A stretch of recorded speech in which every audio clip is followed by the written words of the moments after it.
आपको सबको नमस्कार। पूरे देश भर में कोरोना बहुत तेज़ी से बढ़ रहा है। दिल्ली में भी पिछले कुछ दिनों से, पिछले 10 से 15 दिन में इतनी तेज़ी से कोरोना बढ़ा है। दिल्ली में ये चौथी वेव है।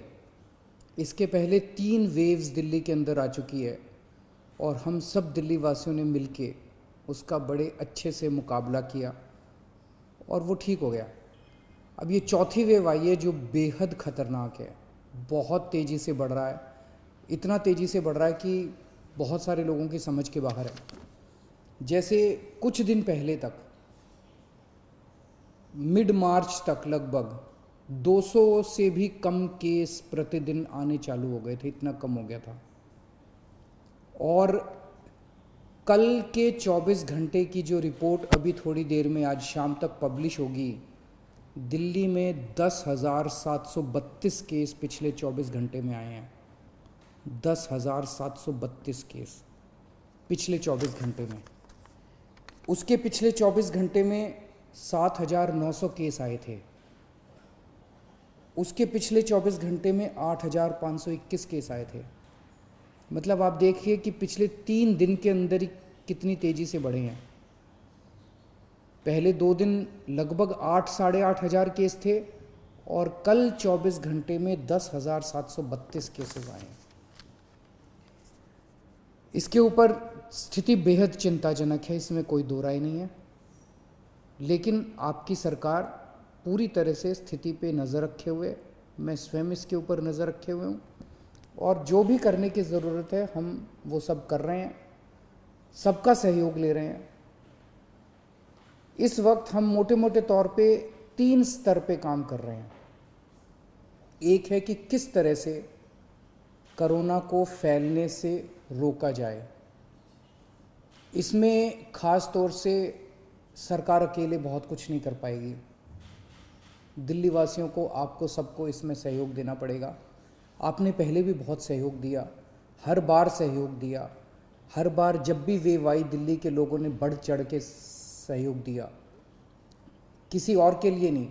हमें अपने लिए, अपने स्वास्थ्य के लिए, अपने परिवार के लिए बढ़ चढ़ के कोरोना के सभी प्रोटोकॉल्स फॉलो करने पड़ेंगे। अपनी सेहत अपने हाथ है। अगर हम, अपनी सुरक्षा अपने हाथ है। जो 3 चीज़ें बार बार बोलते हैं, मास्क पहन के रखिए, सोशल डिस्टेंसिंग कीजिए और बार बार हाथ धोते रहिए। इसमें एक चीज़ और ऐड कर लो कि घर से तभी बाहर निकलेंगे जब बहुत ज़रूरी होगा। कुछ दिन की बात है, मुझे पूरी उम्मीद है जैसे पिछली 3 वेव चली गई वैसे ये चौथी वेव भी चली जाएगी। पिछली 3 वेव चली गई वैसे ये चौथी वेव भी चली जाएगी। तो अभी फ़िलहाल ज़्यादा से ज़्यादा कोशिश करें कि घर पे ही रहें, घर से बाहर तभी निकलें जब बहुत ज़रूरी हो। हम लॉकडाउन नहीं लगाना चाहते, लेकिन कल सरकार को मजबूरीवश कुछ रिस्ट्रिक्शंस के ऑर्डर किए गए हैं। जैसे बसों में अब 50% लोग बैठ सकेंगे, मेट्रो में 50% की ऑक्यूपेंसी हो सकती है, बार्स रेस्टोरेंट्स के अंदर 50% की ऑक्यूपेंसी, इस तरह से कुछ कई सारे रिस्ट्रिक्शंस कल लगाए गए हैं। आप ही के लिए लगाए गए हैं, आप ही की सेहत के लिए, आपकी सुरक्षा के लिए लगाए गए हैं। आपसे अपील है कि उनको सबको अच्छे से फॉलो करें। तो एक तरफ हम कोरोना को रोकने की कोशिश, स्प्रेड को रोकने की कोशिश कर रहे हैं। दूसरी तरफ इतनी तेज़ी से जब कोरोना के मरीज बढ़ रहे हैं, किसी को कोरोना होता है तो वो फिर या तो होम आइसोलेशन में जाता है और या फिर अस्पताल की तरफ जाता है।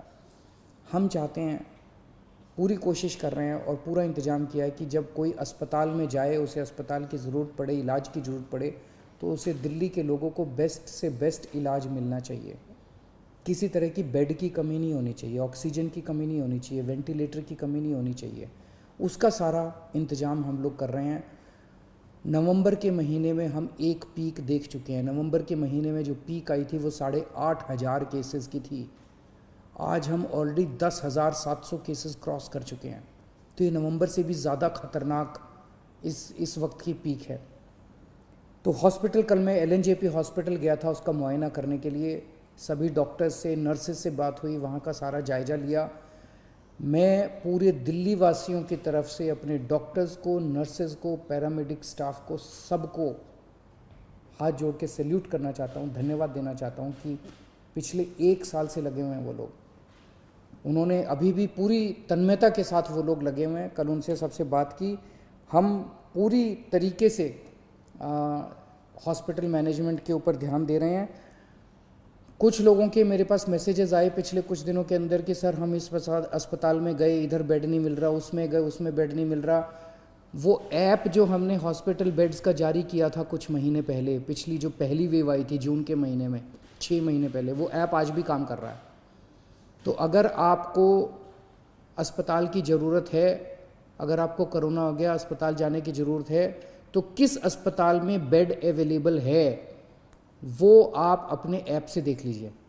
ऐप, सारे लोग ऐप डाउनलोड कर लो और उस ऐप से आप लोग देख लीजिए कि किस अस्पताल में बेड की ज़रूरत है और कहाँ। तो सीधे मरीज को उधर ही लेके जाओ, एक अस्पताल से दूसरे अस्पताल में जाने की ज़रूरत नहीं है, पहली चीज़।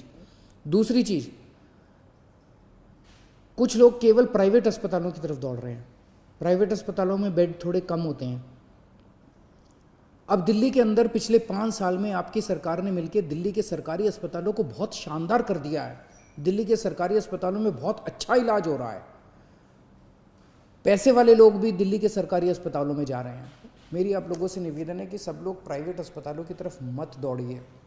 सरकारी अस्पतालों में जाएंगे, वहाँ भी आपको अच्छा इलाज मिलेगा। सरकारी अस्पतालों में भी आप जा सकते हैं। अगर आपका ऐप दिखाता है कि सरकारी अस्पताल में बेड खाली है तो सरकारी अस्पताल में जाइए, लेकिन अस्पताल में तभी जाइए जब आपको ज़रूरत हो।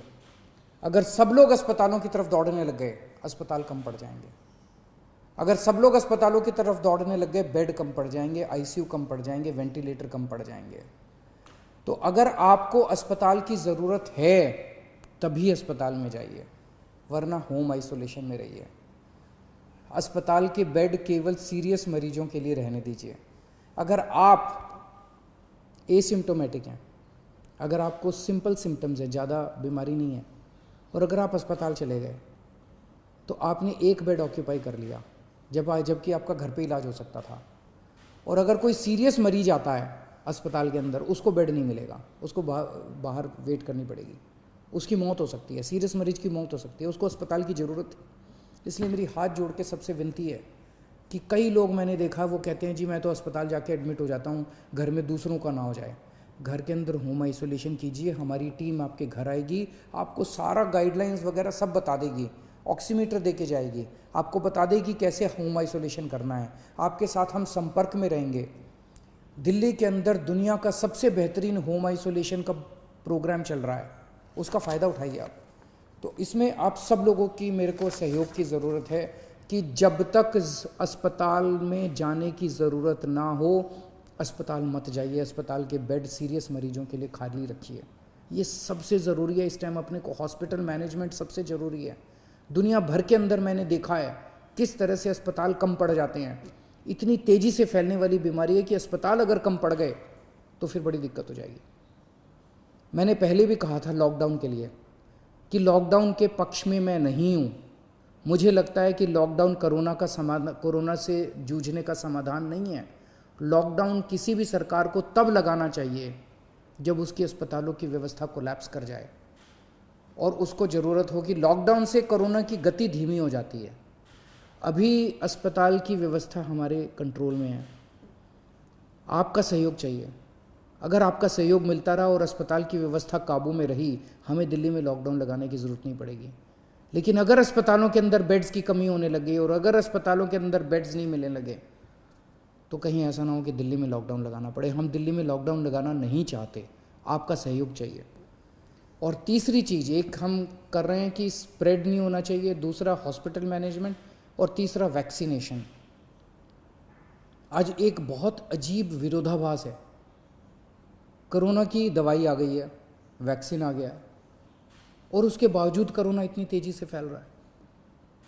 हमें कोरोना को हराने के लिए कोरोना से ज़्यादा स्पीड पे वैक्सीनेशन करना चाहिए था। जिस तेज़ी से कोरोना फैल रहा है उससे ज़्यादा बड़ी स्पीड से अगर हम वैक्सीनेशन कर देते, हम कोरोना को काबू कर सकते थे। हमारी कोरोना की गति बहुत धीमी है। मैंने केंद्र सरकार से कई बार हाथ जोड़ के निवेदन किया है, केंद्र सरकार को चिट्ठी भी लिखी है, प्रधानमंत्री जी को भी चिट्ठी लिखी है कि ये जितने रिस्ट्रिक्शन लगा रखे हैं वैक्सीनेशन के ऊपर, सब रिस्ट्रिक्शन हटा दीजिए। अभी तो ऐसी ज़रूरत है कि सरकार, हमारी सरकार तैयार है, दिल्ली सरकार तैयार है, हम घर घर जाके कोरोना की वैक्सीन लगाने को तैयार हैं।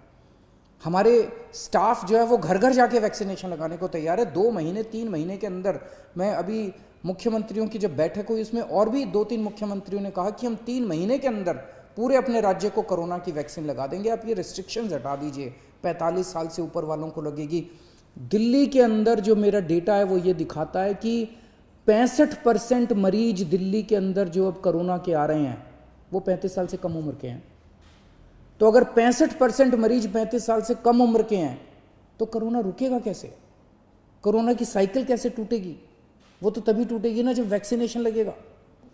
तो मेरी केंद्र सरकार से निवेदन है, केंद्र सरकार ने बहुत रिस्ट्रिक्शन लगा रखे हैं कि सेंटर नहीं खोल सकते, ज़्यादा सेंटर नहीं खोल सकते, इस उम्र से कम लोगों को नहीं दे सकते। अभी तो हमें लार्ज स्केल के ऊपर, युद्ध स्तर के ऊपर सारी मशीनरी हमें वैक्सीनेशन के ऊपर लगा देनी चाहिए। इससे बड़ा विरोधाभास क्या हो सकता है कि हमारी वैक्सीन आ गई और उसके बावजूद हम कोरोना से लड़ रहे हैं, कोरोना इतना तेज़ी से फैल रहा है। तो अगर हम कोरोना की वैक्सीनेशन बहुत तेज़ कर दें तो ये इसका एक समाधान हो सकता है। कुछ लोगों के मन में, जैसे अभी पूरे देश भर से रिपोर्ट आई, एक अस्पताल में 37 डॉक्टर्स जिन लोगों को वैक्सीन लगी थी, दोनों डोज लगी थी, उनको भी कोरोना हो गया। एक और उत्तर प्रदेश से एक अस्पताल से रिपोर्ट आई, एक महाराष्ट्र से एक अस्पताल से, कि कई सारे ऐसे लोग हैं जहाँ पे जिन लोगों ने दोनों डोज ले ली उसके बावजूद भी कोरोना हो रहा है। तो लोग पूछ रहे हैं कि यार ये वैक्सीन लगाने से कोई फ़ायदा है? तो मैंने कई एक्सपर्ट से बात की, कई डॉक्टर से बात की, उन सब का ये कहना है कि वैक्सीन लगाने से आपको सीरियस बीमारी नहीं होती, कोरोना दोबारा हो सकता है। वैक्सीन लगाने के बावजूद भी आपको मास्क पहनना चाहिए, सारी प्रिकॉशन लेनी चाहिए, लेकिन कोरोना फिर भी हो सकता है, लेकिन वो कोरोना सीरियस नहीं होगा, आपकी डेथ नहीं होगी, आपको हो सकता है आईसीयू में जाने की जरूरत ना पड़े, कोरोना की सीरियसनेस काफ़ी कम हो जाएगी। इसीलिए वैक्सीन का फ़ायदा है। तो जो लोग आज, केंद्र सरकार जब भी इसको खोलेगी रिस्ट्रिक्शंस को, बहुत अच्छी बात होगी, लेकिन जो लोग आज एलिजिबल हैं, 45 साल से ऊपर की उम्र के हैं, वो तो कम से कम सारे तुरंत जाके कोरोना की वैक्सीन लगवा लीजिए, अपनी सेफ्टी के लिए, अपने परिवार की सेफ्टी के लिए। हमने टेस्ट्स दिल्ली में बहुत ज़्यादा बढ़ा दिए हैं। पिछले कुछ दिनों पहले तक 80-85 हज़ार टेस्ट डेली हो रहे थे और पिछले कुछ दिनों से 1,10,000 टेस्ट डेली हो रहे हैं। रात दिन पूरा स्टाफ, पूरे ऑफिसर्स काम करने में लगे हुए हैं और आपकी सेहत के लिए जो भी ज़रूरत पड़ेगी हम सभी करेंगे। मेरी सभी पॉलिटिकल पार्टीज़ से निवेदन है, अपील है, आइए सब मिलके काम करते हैं। ये वक्त राजनीति करने का नहीं है, ये वक्त एक दूसरे के ऊपर फिंगर पॉइंटिंग का नहीं है, ये वक्त एक दूसरे के ऊपर छीटाकशी करने का नहीं है, बाद में कर लेंगे राजनीति। सब मिलके अभी तो अब दिल्ली वासियों की सेवा करते हैं और मैं सभी लोगों से अपील करता हूँ, पिछली बार आप सबने सहयोग किया था, हम केंद्र सरकार से पूरा सहयोग ले रहे हैं। मैं सभी डॉक्टर्स से अपील करता हूँ, सभी डॉक्टर्स की एनजीओ से अपील करता हूँ, सभी धार्मिक संस्थानों से मैं हाथ जोड़ के अपील करता हूँ, सभी सामाजिक संस्थानों से, एनजीओ से अपील करता हूँ कि ये चौथी वेव बेहद ख़तरनाक है इंसानियत के लिए। हम सब लोग फिर से एक साथ जुड़ें और इस चौथी वेव का सामना करें। कुछ लोग कहते हैं, जब मैं उनको कहता हूँ कि मास्क क्यों नहीं पहना हुआ, कहते हैं सर 1 साल हो गया, अब थक गए हैं। अब ये सोचो, वो डॉक्टर जो 1 साल से और नर्स और जो पैरामेडिक स्टाफ 1 साल से अस्पताल के अंदर रात दिन 24 घंटे आपका इलाज कर रहा है, वो नहीं थका? वो तो आपसे ज़्यादा थक गया है।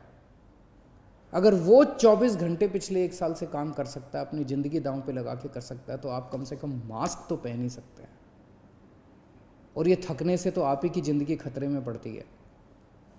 ये थकना अलाउड नहीं है अपने लिए। तो मैं फिर से आप सबसे यही अपील करूंगा कि बड़ा कठिन दौर है और सब लोग, मैं समझता हूँ कुछ दिन की बात है, कुछ दिन के अंदर जैसे पिछले 3 पीक दिल्ली वासियों ने जम के इसको ठीक किया था, इस बार भी सब मिलके चौथी पीक का मुकाबला करेंगे। बहुत बहुत शुक्रिया।